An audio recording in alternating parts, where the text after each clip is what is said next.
السلام علیکم دوستو، ویڈیو دیکھنے سے پہلے ہمارے چینل کو سبسکرائب کریں۔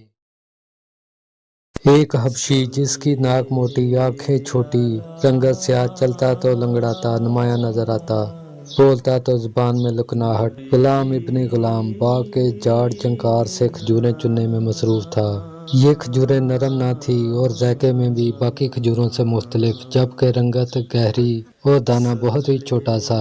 جولی میں آئی کھجوریں اس باغ کا آخری پھل تھا۔ وہ شہر میں انہیں فروخت کرنے کا ارادہ رکھتا تھا، مگر کوئی ان کھجوروں کا طلبگار نہ تھا۔ اسی اثنا میں ایک آواز آئی، اے بلال، یہ کھجوریں تو تجھ سے بھی کالی ہیں اور تجھ سے بھی خشک ہیں۔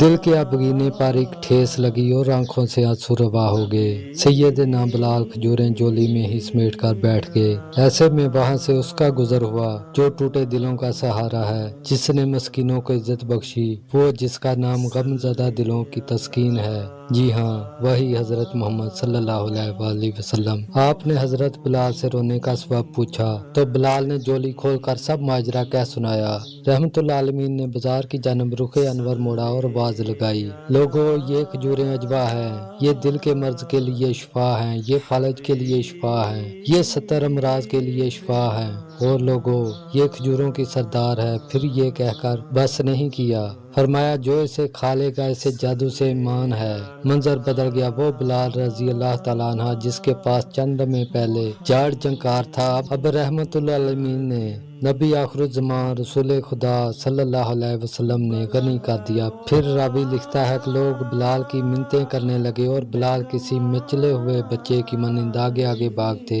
تاریخ گواہ ہے، وہ جسے کبھی دنیا جاڑ جھنکار سمجھ رہی تھی، بلال رضی اللہ تعالیٰ عنہ کی جولی میں آ کر، اور نبی صلی اللہ علیہ وسلم کی زبان مبارکہ صدقہ آج بھی کھجوروں کی سردار ہے۔